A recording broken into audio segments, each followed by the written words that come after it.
Cada terra com seu uso. E eu poderia até acrescentar: cada terra com seu idioma.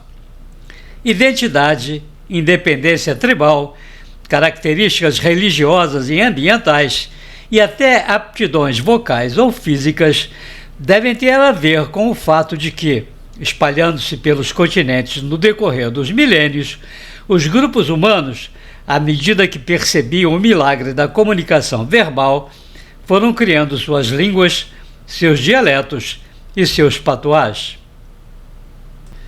E, dentro da modesta capacidade de meus cansados neurônios, não me canso de admirar a diversidade infinita dos grupos linguísticos que se foi criando desde que um macho alfa troglodita achou que, ao gritar "How" para um outro Homo erectus do lado de lá do rio, ele entenderia o convite para nadar. E muito decepcionado ficou quando seu vizinho achou que fora insultado, respondeu com um ininteligível grunhido e atirou-lhe uma pedra. Assim, desde os primórdios do nosso decantado domínio sobre este redondo planeta, cada ajuntamento de pitecântropos e neandertais, ao redor de suas fogueiras, foi elaborando seu código verbal, seu vocabulário primitivo e sua incipiente gramática. À medida que a Terra foi se povoando, uma infinidade de variações de grupos linguísticos espalhou-se pelo planeta. A Torre de Babel, que nos diga.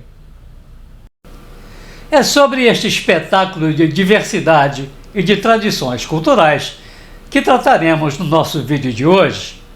Se você gosta desse canal, por favor, inscreva-se se ainda não o fez, divulgue, comente, compartilhe, envie para seus amigos, para seus grupos, aperte o sininho para receber as notificações, dê o seu gostei ou não gostei. Tudo isso é muito importante para que o canal possa crescer e nós possamos prosseguir com o nosso trabalho.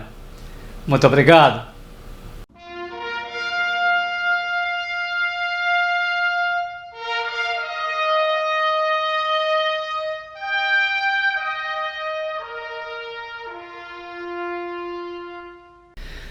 Pelos dados do Ethnologue, que é o órgão internacional de catalogação de línguas, existem no momento mais de 7.000 idiomas no mundo.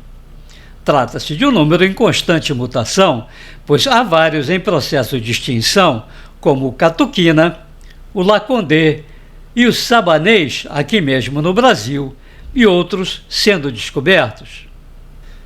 O nosso português está hoje em 5º lugar dos mais falados como idioma nacional, isto é, excluindo-se os empregados como segunda língua. São quase 300 milhões de falantes nativos desta última flor do Lácio, como o romântico poeta Olavo Bilac apelidou nossa língua. E essa flor começou a brotar há muitos séculos.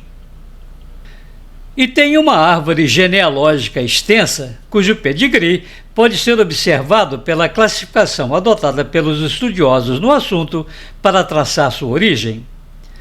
Sua família original é a indo-europeia e sua descendência evolutiva deu-se através das seguintes variações sucessivas: itálica, românica, ítalo-ocidental, românica ocidental, galo-ibérica, íbero-românica, íbero-ocidental, galaico-portuguesa, até desaguar, na primeira metade do século XII, no português.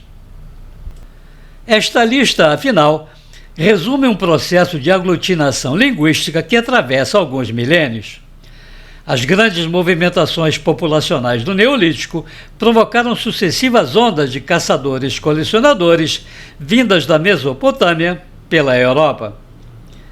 Embora a agricultura começasse a reter algumas tribos no solo, outras continuaram a migrar em direção ao Ocidente e acabaram por se concentrar no ponto onde a terra terminava e o mar começava, a Península Ibérica. Esta concentração determinou, obviamente, o caldeamento de diversos dialetos lusitanos, celtas, e outras línguas que, misturadas a demais idiomas trazidos pelo comércio com os gregos, fenícios e outros povos mercantes, comporia o ambiente linguístico do período pré-romano. Em 2018, antes da era cristã, chegaram os romanos e trouxeram o latim.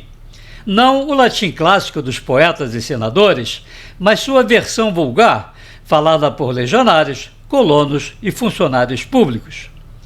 Suplantando todos os outros dialetos locais, mercê do poder imperial de Roma, o latim vulgar tornou-se o idioma oficial em toda a península. Quando Roma caiu 600 anos depois, esse idioma já se transformara, absorvendo vocábulos e derivações fonéticas locais, e depois, com aquelas trazidas pelas invasões bárbaras de suevos, vândalos, alanos e visigodos. Nos anos 700, outra invasão viria jogar mais tempero no caldo linguístico. Os mouros dominaram a península e com eles trouxeram, além do culto a Maomé, o delicioso sabor de palavras que, até hoje, povoam o nosso dicionário.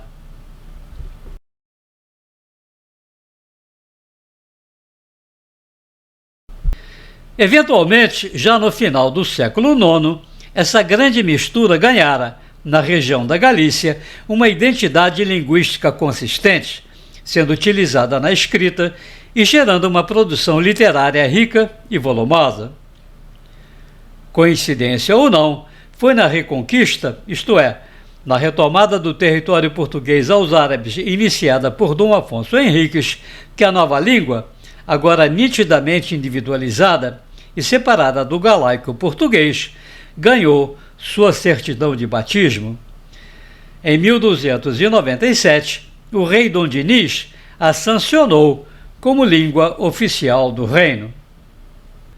Com a epopeia das descobertas, 200 anos depois, essa língua seria levada aos 4 cantos do mundo. Eu amo a língua portuguesa. Este amor fez-me um leitor ávido desde a primeira adolescência e tornou-me no escritor tardio que, em certas horas de despudorada imodéstia, acredito ser. Seu uso correto me enche de prazer. A beleza atingida numa frase de estilo, ao descrever uma imagem, um pensamento ou uma emoção, tem para mim o fulgor de uma obra de arte inconfundível. Não há nada mais bonito ou mais delicioso do que ler um verso inigualável de Fernando Pessoa, uma frase genial de Saramago, um parágrafo inebriante de Machado de Assis, um alexandrino visceral de Castro Alves, um soneto transcendental de Vinícius, um lamento queixoso de Flor Bela Espanca e, claro, uma estrofe fundamental de Camões. E eu poderia ficar aqui por horas a citar mais e mais exemplos de inspiração verdadeira e incomparavelmente bela de pelo menos uma centena de escritores que se serviram da nossa querida língua para transmitir a beleza em estado puro. Na direção diametralmente oposta, seu mau emprego me causa horror.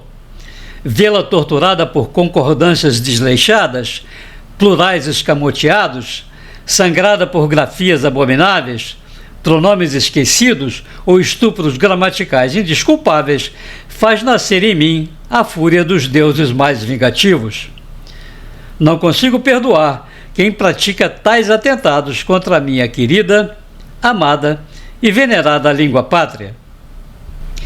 E minha fúria é crescente contra um número cada vez maior de assassinos do nosso idioma, desde figuras públicas que atropelam as regras mais básicas do bom falar, passando por professores que mal sabem concatenar 2 frases inteligíveis, até toda uma geração que, deserdada do bom ensino, perdeu o hábito da leitura e hoje se relega ao tosco dialeto dos Twitters e dos Instagrams da vida.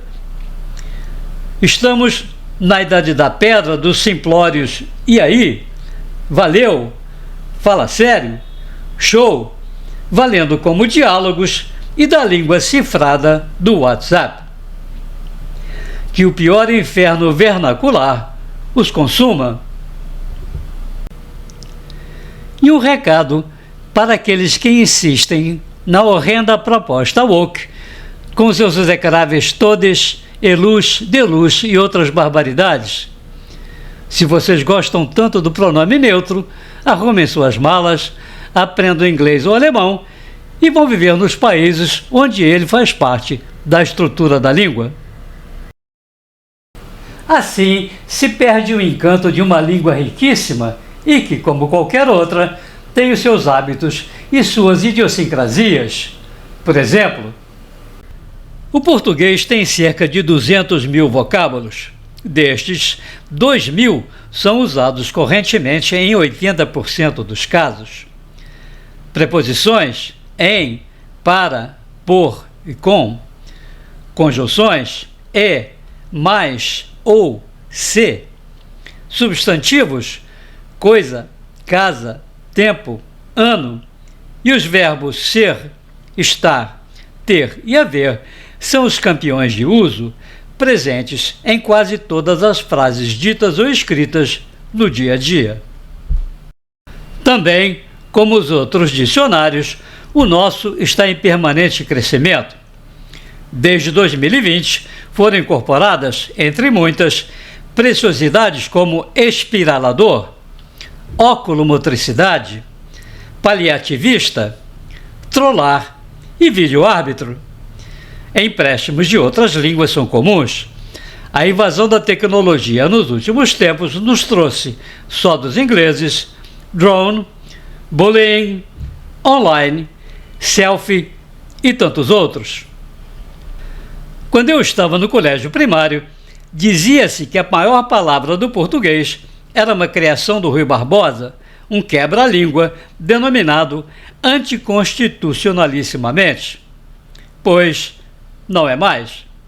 A primazia agora pertence a uma doença de pulmão causada pelos vulcões e que atende com 46 letras pelo nome de, prendam a respiração, pneumo-ultramicroscópico sílico vulcano comiótico. Espero que tenham gostado deste vídeo. Se assim for, não se esqueçam de compartilhar, comentar e divulgar. Muito obrigado, um abraço e até a próxima!